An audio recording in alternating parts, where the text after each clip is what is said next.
Imagine a penguin so devoted he'd swim 5,000 miles through treacherous seas just to see one man again. Sounds like a fairy tale, doesn't it? But this is no myth. It's the astonishing true story of Dindum, a tiny Magellanic penguin from the wild shores of Patagonia, and the unlikely friendship that turned him into a global sensation. This isn't your average animal tale. It's a saga of loyalty, survival, and a bond so strong it defies nature itself.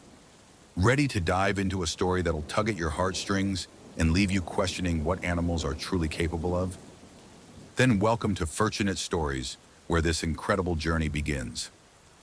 It all started in May 2011 off the coast of Brazil, near a sleepy fishing village called Proveta. Juan Pereira de Sousa, a 71-year-old retired fisherman with weathered hands and a quiet smile, was strolling along the rocky beach, his daily ritual since leaving the boats behind. The sun beat down, waves crashed, and gulls screeched overhead. That's when he spotted it, a small black and white figure sprawled on the shore, motionless, its feathers slick with oil and muck. Juan's heart sank. It was a penguin far from home, tangled in a fisherman's nightmare. Most would have walked away, assuming it was too late, but not Juan. He knelt beside the bird, its chest barely rising, and saw a flicker of life in its dark eyes. Without a second thought, he scooped it up, cradling it like a child, and carried it to his modest shack. "You're not dying on my watch," he muttered, determined to save the stranger from the sea. Juan named him Dindim, after the soft chirps the penguin made as he washed the oil from his feathers with soap and water. Days turned into weeks. Juan fed him sardines by hand, coaxing him back from the brink. He'd sit by the bucket where Dindim rested, talking to him in a low, soothing voice about the tides, the fish, the life he'd lived. The penguin listened, tilting his head as if he understood. Slowly, Dindim's strength returned.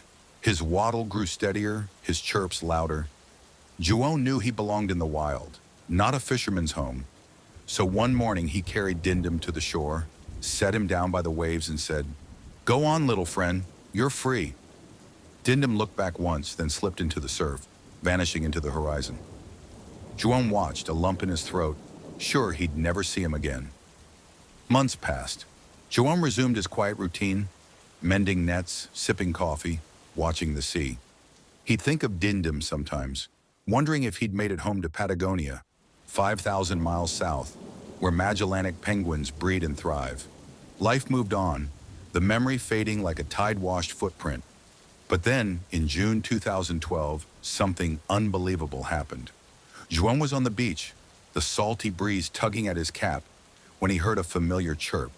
He turned, and there, waddling toward him, unmistakable in his black and white tuxedo, was Dindim. Juan's jaw dropped. "You're back?" he gasped, kneeling as the penguin rushed to him, nuzzling his leg with a flurry of happy squawks. It was no fluke. Dindim had swum thousands of miles, through storms, past predators, against currents, to return to the man who'd saved him. Juan laughed, tears prickling his eyes, and scooped him up. From that day, it became a ritual. Every year, Dindim arrives in June, staying with Juan for months, eating fish from his hand, sleeping by his side, even honking at strangers who get too close. Locals call him Juan's guard penguin, a feathered shadow who won't leave his savior's side. When summer ends, Dindim departs, presumably back to Patagonia, only to return the next year, right on cue. Scientists were baffled. Magellanic penguins don't do this. They migrate, breed, stick to their colonies. "He's imprinted on Juan," one biologist said, studying Dindim's odd devotion. "It's like he sees him as family." Tests confirmed Dindim's health, ruling out injury or confusion. He chooses this journey, defying instinct for love. By 2025, he'd made the trip over a dozen times, each reunion more viral than the last. Juan, now in his 80s, waits every June, his shack a beacon for his friend. "He's my boy," he says, voice soft. "I'll be here as long as he comes."